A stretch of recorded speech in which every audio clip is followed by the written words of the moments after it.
my people, and if you're watching live, checking us out on YouTube, or listening on your favorite podcast provider, you are most definitely my people. Welcome to another episode of Botched, and Chair Shots. We still have high hopes of delivering quality wrestling content, but if not, we'll sprinkle in some TikTok winners or SummerSlam rumors, so we still get over. I'm your host, a chef by trade and a mark by choice. I am the Will Gray, and I'm glad to be here on this journey, and tonight that journey is Raine Cruz. She came back.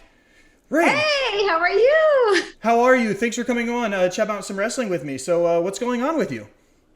Oh, I've been doing some indie stuff since SummerSlam, and I'm glad to be back here on your show. Excellent. So for the people who don't go all the way back to the original days with us, Botch Bots and Chair Shots started around a year ago. Raine came on episode 10 last August, right after you won the TikTok thing for SummerSlam, right? Yes. Excellent. So you did that SummerSlam, and here we are a year later. So talk to me about it. How's the last year been treating you? It's been great. SummerSlam was definitely something that I never expected to happen. I mean, until now, we're almost a year after that happened. I still can't believe that it actually did happen. I started in the indie scene last year, and I didn't really think that I would get picked to do SummerSlam. I didn't think I would win the contest. And since the contest, I felt like it kind of gave me the exposure that I needed to kind of put it out in the world that, hey, there's ringside Raine out there and she loves to ring announce. And so since SummerSlam, I've been picked up by other wrestling promotions outside of the ones that I know here in Southern California. Excellent. So talking about wrestling in California, what's the independent scene like right now out there for you guys? Coming out of COVID, everybody's starting to breathe a little bit easier, that sigh of relief now that everybody's getting back to normal. What's the indie scene like for you guys? Oh God, busy. Yeah? Busy, busy, busy. I think everyone is just excited to be back in the wrestling scene, the wrestlers, performers, and at the same time, the crowd as well. They're just excited to be a part of the indie scene, just to be that close to the wrestlers and see them live in action, without paying the high price tag to watch a wrestling show, man. So it's been a busy wrestling scene out here in SoCal. One of my favorite things about the indie promotions are, especially here in Middle Tennessee, and I think you'll relate even in California, is that WWE shows, Impact shows, AEW shows, sometimes those ticket prices get a little bit pricey. But you can go to these indie shows for $5, $10, $15 and watch banger after banger match. Does that not mean that you're going to go to an occasional mud show and you're going to see some mess? You're going to see a little bit of that too. But if you pick the right promotions and see the right guys, the indie scene right now is flourishing. Some of the best wrestling isn't on your television. What do you think? I totally agree. I remember going to my first independent show out here in SoCal. It's a PCW Ultra, and I just fell in love with it. I wasn't sure how I would feel because to me it's like, okay, I know it's not something televised and all that. So what am I going to see? And you know what? I came out of my first indie show wanting for more because I saw everything up close and like you said, without the high price tag, and they weren't like tiny, people just fighting each other. They're actually like life size right in front of me. I mean, the brawl was happening right in front of me. And it's just a cool experience to be a part of because you really feel that you're a part of a show. I mean, I know when you go to a WWE event, for example, you still are a part of the show, right? Because you can hear the crowd cheering, the crowd booing. When you watch it on TV, you hear the crowd as well. But I think being in an intimate setting, in terms of going to independent shows, it makes you feel more as if, okay, I know I paid my ticket to get in here, but at the same time, I am a part of this show. And the wrestlers, indie wrestlers, they're good with crowd work, man. And I think that's why I love going to these shows because they bring you in to the storyline with them.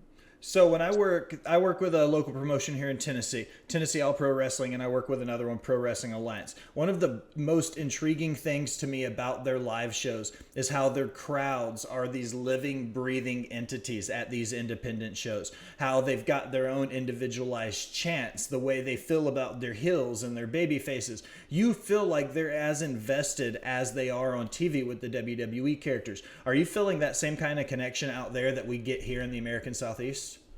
Oh yeah. Oh yeah. Like everyone would basically be up on their feet, just cheering when they see a heel. It's like, the thing is, you don't even hear commentary, and somehow the crowd just picks up the energy of the character, right? They know when it's a baby face, they know when it's a heel, and they're either going to boo them or cheer for them, and they're passionate about it. And that's what I love, the passionate energy without hearing the commentary, without hearing someone dictating who the character should be. With your PCW Ultra, do you see a growth with the character development with the crowd? I know I'm spending a lot of time here, but with your independent experience and what I've gained in mine over the last year, I've become really passionate about indie wrestling. So to be able to talk to somebody specific to ring announcing who gets to be in the ring on the weekends doing these shows, do you see the parallels between the growth with the characters and the growth inside the crowd? And what I mean by that is, just recently this past weekend, we had a huge turn at TAPW, and it was like almost feeling a sigh of relief in the crowd when this happened. Do you feel that kind of emotion with your crowd as a ring announcer when you get to announce and new PCW Ultra champion, or, you know, like when you announce the winner after just a banger of a street fight or something? Do you feel that same energy that we get here? So as a ring announcer, so for PCW Ultra, I've been to that one as more as a part of the audience. Okay. That was my first indie show. Oh, okay. As a ring announcer, I've done indie shows here in Southern California, and I've seen the growth of how fans kind of followed along with the storyline, right? Because you can see how at first, you know, I introduced like a brand new wrestler, and to them, it's just like the regular, hey, you know, they clap for the wrestler. And then you go to the next show and you see like the same people, and it seems like they start to recognize the characters. And then you hear more applause, you hear more cheers for, you know, specific characters. And I think it's mostly because certain wrestlers get the chance to actually put themselves out there and kind of show them, hey, look, you saw me last year, I made my debut. This time I'm bringing it up to the next level. Hence the crowd feels it, and then they bring it up to the next level too, and then cheer or boo them as well. Over the last year, have you had a chance to ring announce for anybody really cool that just stands out? Oh God. Yeah, honestly, you know, I'm going to trace it back to my first indie show as, you know, a fan, right? PCW. I remember seeing Viva Van. And I remember seeing her and I was like, oh my God, a female and also an Asian representation in the professional wrestling industry. Fast forward to last year, right? After I had won SummerSlam, and I've had, you know, other promotions kind of, you know, hit me up and be like, hey, can you like do shows for us? I ended up working with Viva Van and was able to announce her match against Zeta Zhang. And just to be able to announce someone that I remember seeing for the first time as a fan, that meant a lot for me, because to me, it felt like, oh my God, I remember seeing her and making me feel like, okay, I have a spot in the industry. And now I get to share the ring with this person, and I get to announce her as a champion. So that to me was such a cool moment to experience. So let's hop in the time machine a little bit, and let's go back to where wrestling started for you as a fan. Growing up, you had you're not from America. You're from the Philippines, correct? Mm-hmm. So correct. Let's talk about what wrestling you were exposed to as a kid growing up in the Philippines. What was that like?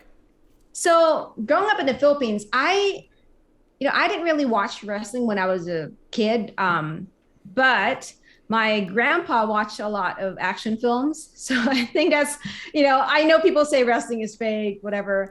And to me, it's like, well, it's kind of like watching an action film. I mean, if you think about it, they're not really fighting in real life, right? It's just a storyline of people fighting.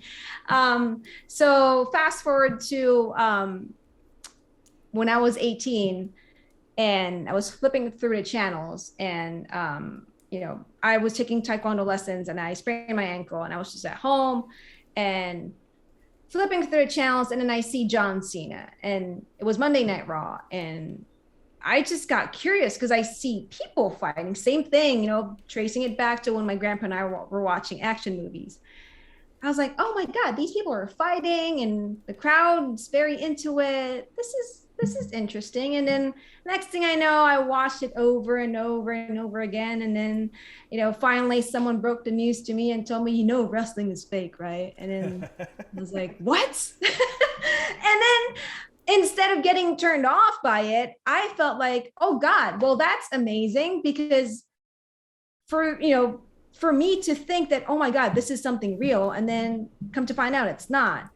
I thought it's amazing as to how somehow it made me believe that what they were doing was real. I completely agree with something you said. It's like an action movie. I've always likened professional wrestling to almost like, I don't want to say a male soap opera because I don't want to make it a sexist male-female thing, but that's almost what it comes across. It's like a soap opera. This person hates this person to the point they want to literally just beat the crap out of them. And if that's not the ultimate like core plot line to a soap opera, then I don't know what it is. Like, it's turmoil and distrust and betray. So when at the core of what it is, yeah, it's just an action movie and a soap opera blended together. You brought him up just out of curiosity. What's your take on 20 years of Cena coming up this Monday night on Raw? We are on Tuesday night recording this. Coming up Monday is the 20th anniversary of John Cena. You brought him up as being one of those first guys you saw. Can you believe it's been 20 years now of having him in the business? Oh God, I cannot believe it's been 20 years. I love John Cena. I love how he knows how to work the crowd. I love how, even though a lot of people love him and hate him, he managed to work that energy and use it to build John Cena. And, he's one of my favorite wrestlers, and I cannot wait to see him on Monday Night Raw. Also coming up, we've got some big things coming up with SummerSlam again. Your event last year was SummerSlam. This coming SummerSlam, we get Lesnar versus Roman Reigns. It's kind of on the fence. A lot of people are like, okay, we've seen this. We've drank this cup of tea in the past. Like, why are we doing it again? On the other hand, for me, for instance, I'm looking at it as, okay, this is the finish we didn't get at WrestleMania because of Roman's injury. What do you think about Lesnar Roman going at it again this year at SummerSlam? I'm kind of, I don't know. I'm kind of torn about this idea of Lesnar versus Roman Reigns because, like you said, it's something that we've seen before, right? But you brought up a good point. It's basically an unfinished business. So to me, if this gives us that payoff that we've all been wanting to see, why not? As long as they can deliver, I don't mind seeing it again. I like it when I see Reigns versus Lesnar anyway. I do think that maybe there is an avenue somewhere there wherein they can bring in someone new just so Roman Reigns could have somebody else to feud with. I don't know if they're really trying to stretch it out to next year's WrestleMania to have Roman Reigns versus The Rock. But if that's the case, then we need to make this interesting, right? And, we've seen Roman Reigns versus Brock Lesnar before. Okay, fine. Have them deliver this storyline. But let's create a new avenue for somebody else to make things more interesting for the tribal chief. So do you think this would be an opportunity, since we know Cody's out, 60 to 90 days, he wants to be back by Money in the Bank. I don't think that's going to happen. That's neither here nor there. Do you think having somebody in that number 2 spot behind him that isn't Seth Rollins? I've mentioned before Bobby Lashley. What do you think about calling somebody up like Solo Sikoa from NXT, putting somebody like that, because he could be the antithesis to the head of the table. He could be that person to step up and challenge him. Being from the Anoa'i family doesn't hurt, having the same Samoan blood as Roman and the Usos, but kind of having that build as a storyline. Do you think Solo's ready to step up to the main roster yet? The thing is, to me, I love that angle of like being in the same family, trying to be the head of the table of the family, because it's Jey Uso who did that, a few years ago? Was it last year or 2 years ago, right? Yeah, that was during the Thunderdome. He did that big Hell in a Cell match with Roman and everything. Yeah, Roman Reigns, right? And obviously he didn't succeed. I think this would be a great opportunity to build up something like that again. Because again, if we are heading to WrestleMania, The Rock versus Roman Reigns, I think it will be great to have somebody else in the family to try to get that spot to be the head of the table. They don't succeed. And then here comes The Rock trying to save the family, right, from the hands of the tribal chief. And I think, that will be like the biggest payoff to this whole storyline of Roman Reigns trying to basically prove to the rest of the family that, hey, look, nobody else can sit at the head of the table but me. But guess what? Newsflash, here's The Rock. I love the idea of Rock Roman at WrestleMania in LA, Hollywood. It screams Rock Roman. In my opinion, I'm wearing a Bruno shirt today. I don't feel like I want another 365 and a quarter days of Roman Reigns. I love Roman. I support Roman 1,000%. He and I had the same form of leukemia, so I see his power. I support him wholeheartedly. I'm just getting a little burnt out on the Bloodline storyline. I'm ready to see somebody else step up. He's literally beaten everybody on the roster now, with Cody being on the bench for 3 or 4 months. Like, I don't know who the next person can be. I thought it would be Cody. Maybe we get a cool Money in the Bank story with Rollins. Like, that would be cool to have, Rollins cash in. I don't think they'll drop the belt to Reigns. Or, no, I don't think they'll drop the belt to Lesnar at SummerSlam, though. So I think if Cody doesn't come back healthy before Royal Rumble, then we might get stuck with a whole nother year of Roman Reigns. It's not... That's the lesser of two evils than making his reign look weak by dropping the belt to somebody who isn't going to be a long-term champion. Whoever holds the belt next has to hold the belt proudly. And now I don't feel like there's a whole lot of guys on the roster outside of Bobby Lashley, Seth Rollins, and Cody Rhodes that can really do that for him. I agree. To be honest with you, when I watched that match between Roman Reigns versus Riddle on Friday Night SmackDown, then I thought, I knew Roman Reigns would retain the title, but the match was really good that it made me second guess myself. Like, wait, maybe this is it, right? This is like the shock of, the season that Riddle is going to win against Roman Reigns.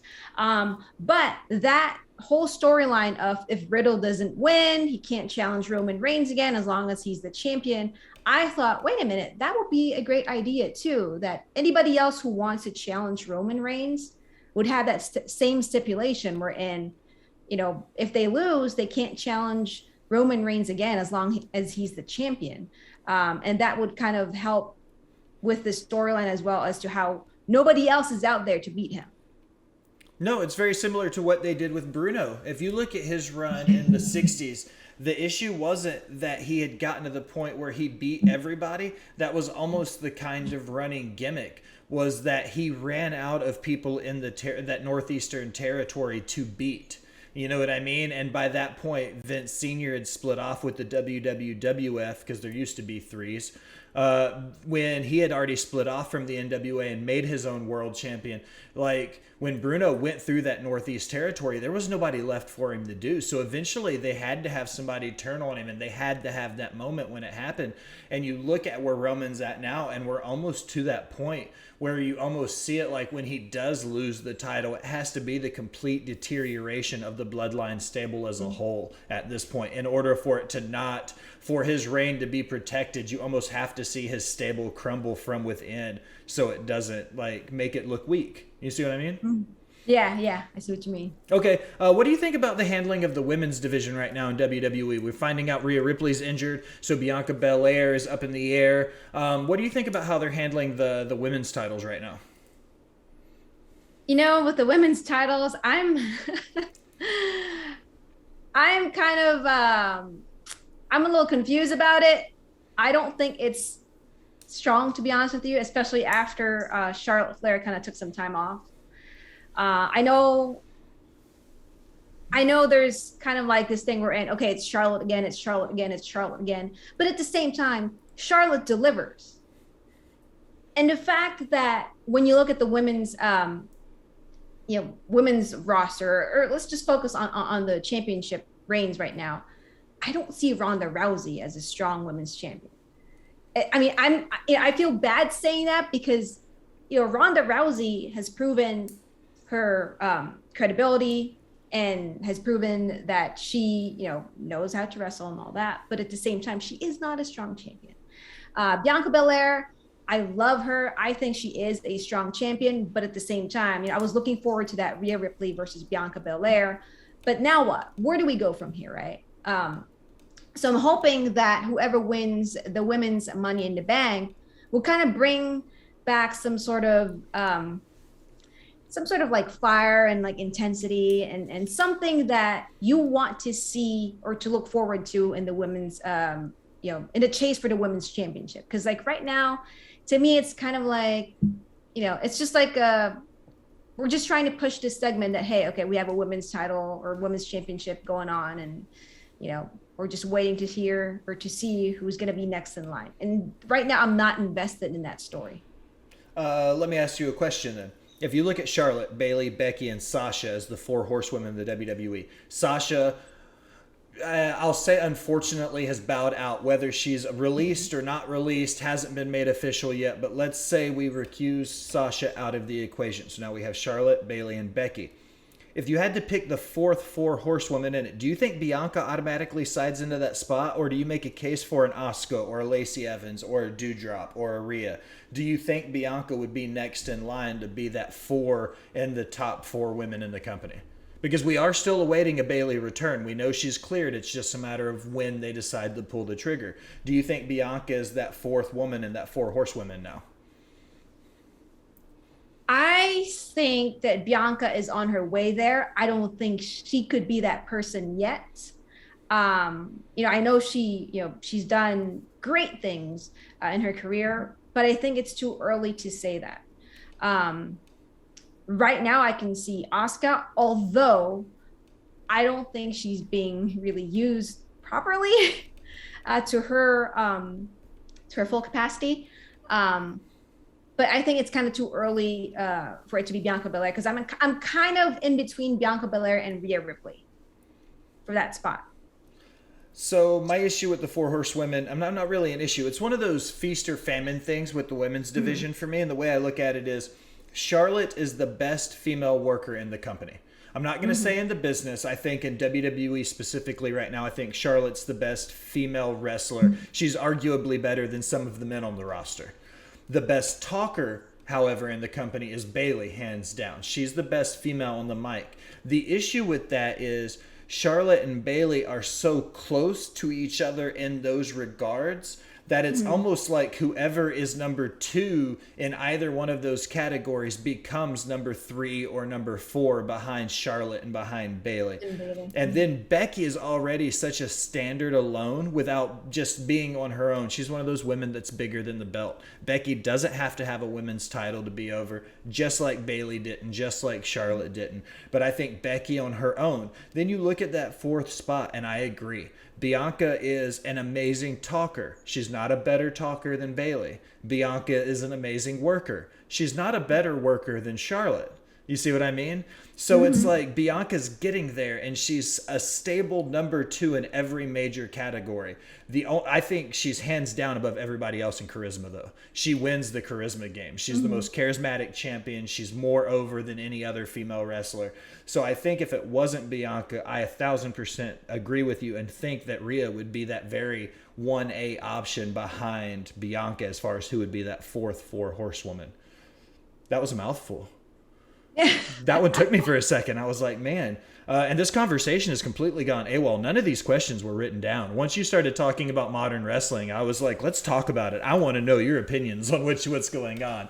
Hey, there's a lot to talk about. So. For sure. What do you think about NXT 2.0 with the drastic change it's made since we're talking about the women's division? They've put such a huge push over the last few weeks in their women's division, including one episode that was an entire women's episode devoted to the women's division. Do you think this is positive or negative for the sport for them to have this kind of push specifically gearing towards the women? Anytime there's a push geared towards women, I'm all for it. But I also prefer the right push. I don't want it to be a push wherein it kind of sells something else aside from wrestling. I think that's like the safest way to say it. For sure. um, but I see like their social media posts, for NXT 2.0. I do love the character of Wendy Chu. And I honestly think it's like something that's like out of nowhere. And to me, if you're presenting to me characters that I've never seen before and you're trying to push that, you're trying to put a spotlight on that, I'm all for it. But if you are trying to sell me something else outside of wrestling, I don't know. I get turned off. I just get turned off because to me, it's like I watch it because of, wrestling and the storyline and, yeah, I'm all for the push as long as it's the right push. I completely agree. And I said negative in that question, and I know that I didn't want to seem like it would be negative because it was a push for women at all. My emphasis, I guess, on the negative side of that is because I feel like it exposes young talent and can hurt their career build, because some of these women aren't ready for live TV. They're not ready to do these 5 and 10 minute long TV timed matches where everything has to be perfect because you're held under a microscope. And I feel like sometimes with 2.0 specifically, we've seen people get on TV before they're ready to be on TV. And that's not a slight towards them. That's more of a slight towards the creative side of it by trying to make this push happen when it's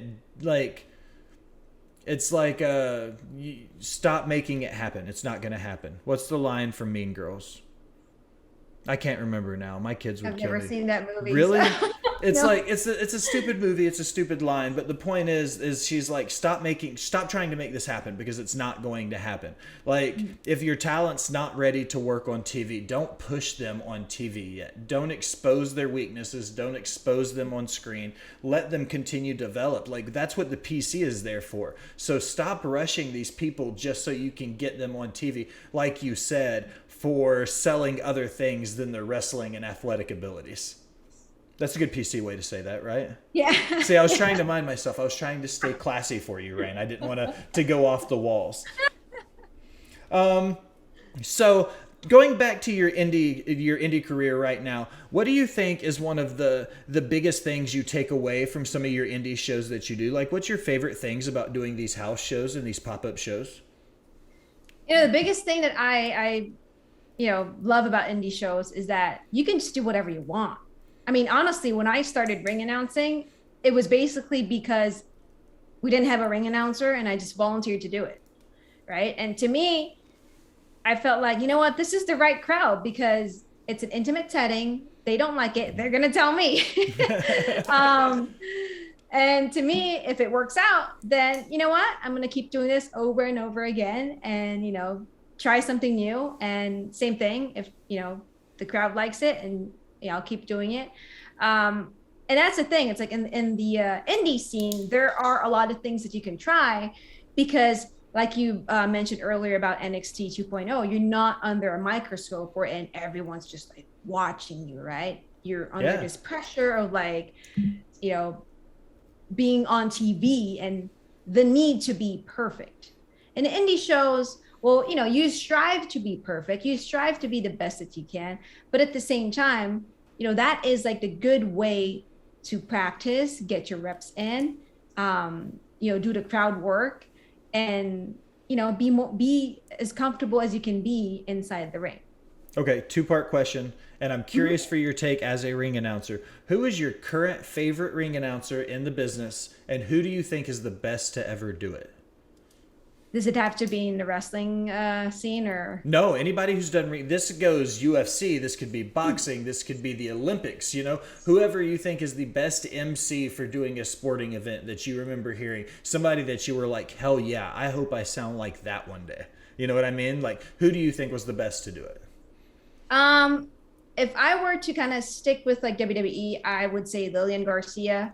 Number one, because when I remember seeing her and I was just in awe because to me, I remember watching wrestling, when I first started watching wrestling, I knew okay, I'm not athletic. So I was like, okay, I cannot wrestle. Then I see Lillian Garcia and I was like, man, that's amazing. You know, how she had that great voice, and how she had that stage presence. And I just remember thinking to myself, wow, I wish I could do that too. Um, Outside of wrestling would definitely be Bruce Buffer. Yeah, And good pick. it was just a random it was a random moment as to how I found out about Bruce Buffer. I just remember walking into our living room. My husband was watching UFC, and I hear this guy announcing the fight. And this is around the time when I started ring announcing. So this was like sometime last year. And I remember, you know, feeling like I wasn't I didn't fit the mold because I felt like I had like a different style. Um, and then I hear Bruce Buffer, and then I walked into the living room. I see him do his thing, and I was like, "Oh my god! Here's this guy who doesn't fit the mold of being a prim and proper ring announcer. You do your thing, right? He's just like into it, passionate, feels the moves and everything, right? And I just felt like, oh my god, this is I love this guy because I can feel the passion, and that's what I wanted for people to feel whenever I announce someone, to kind of feel the passion that, hey, this guy's coming out, this girl coming out, get your butts out because they're out here to do their thing. So yeah, definitely Lillian Garcia and Bruce Buffer. My two picks on my list were Justin Roberts. I think right now, specifically speaking in the wrestling world, don't get me wrong, Lillian Garcia kills it. She's fantastic for what she does. But for the same reason you're talking about Bruce Buffer, I feel like that's kind of that same energy that Justin Roberts is trying to bring to his ring announcing. That larger than life, down to the way he says things like North Carolina during Kenny Omega's entrance. You know what I mean? Like, he's very adamant, he's very animated, like all the things about it. But, however, my greatest of all time wasn't Bruce Buffer. Mine was Howard Finkel. Growing up in the golden age of WWE and the Attitude Era, and new world heavyweight champion. I remember Howard Finkel's voice in my head. I can hear it to this day because of all the WrestleManias and SummerSlams and Survivor Series and all those big WWE moments. It was Howard Finkel's voice doing that for me. So those were my two picks. I did write down, just out of curiosity, what about Lillian's style made you choose her over somebody like Justin Roberts? Just out of curiosity. I guess with Lillian, it's mostly I don't know if I'm going to sound biased, but it's mostly because obviously seeing a female representation for sure up there doing it, right? Yeah. And I think just the tone of her voice, it just sounds really classy. And I love Justin Roberts too. But if I were to kind of rank them, I saw Lillian first, and to me, it was just I was just glued to her. I was just glued to Lillian. And I just love how she commands the ring and, has that stage presence. And I've seen Justin Roberts do his thing too. But yeah, to me, it's just seeing a woman, have that stage presence in a, I guess in a ring full of dudes, right? Absolutely. To me, it's okay, she's commanding the scene right now. No, that boss lady power, I represent that. When you see that, especially in such a male domineering field, like I said, working the last year, spending some time in the indie circuit as we've grown over the last year, the amount of powerful women inside of wrestling is surprising because you have to be powerful or you don't make it in the business. You have to carry yourself, you have to be prepared for it, you have to have thick skin. You know what I mean? So I could understand why you pick a good, strong, passionate, independent, strong woman like that, because for those reasons I see it. Okay, Raine. So something new I do that I didn't do the last time you were on the show. I end all of my interviews now with 5 rapid fire questions that have absolutely nothing to do with wrestling. Okay. You ready? Yeah. Okay. What's your favorite city? City, Los Angeles. Really? Mine's New Orleans. Okay. What's your favorite season? Season, spring. I'm a fall person. What's your favorite color? Oh, purple rain. Purple Raine. Blue. When, let me see. Would you rather, would you rather be gassy on a first date or on your wedding night? Gassy on my first date. Gassy on the first date? Okay. Last question. Do you think a hot dog's a sandwich? A hot dog is a sandwich? If it's in a bun, yeah. You think a hot dog's a sandwich? Bingo. Yeah. Ladies and gentlemen, that's the end of the debate. Raine Cruz has said a hot dog is a sandwich. All right, Raine, this is my favorite part of the episode. Plug your stuff. Tell everybody where to find you and what you got going on. Okay, you guys can find me on Instagram, Twitter, and TikTok. Also on YouTube at Ringside Raine. That's Raine with an E. You can find out information about my shows here in Southern California. I do have one coming up, Summer Ball in Los Angeles on June 26th. And I have another one on August 14th with a new tradition, Lucha Libre. So yeah, follow my social media so you can find more information about my shows. Excellent, Raine. I appreciate you stopping by and listening, or stopping by and talking, but also something new. I have a silly outro now, too, that I do. Ooh, you ready? Okay. Yeah. Now, as we close another episode of Botched, Spots, and Chair Shots, I want to take a minute and thank you for listening. Remind you to go anywhere you do anything on the internet, Facebook, Instagram, iHeartRadio, Spotify. You have all the options. Remember to like, follow, subscribe, unsubscribe, then subscribe again. Leave a comment telling me how great I am or how terrible I sound. Either way, it helps my algorithm and it helps me find new listeners. If you're feeling VIP and you really want to be generous, head over to patreon.com and donate to Botched, Spots, and Chair Shots or the Smack Draw Podcast Network. You get some fantastic swag. We get some great guests like Raine Cruz. It's a win-win. As always, I am your host, The Will Gray. Thanks for stopping by and listening, my people.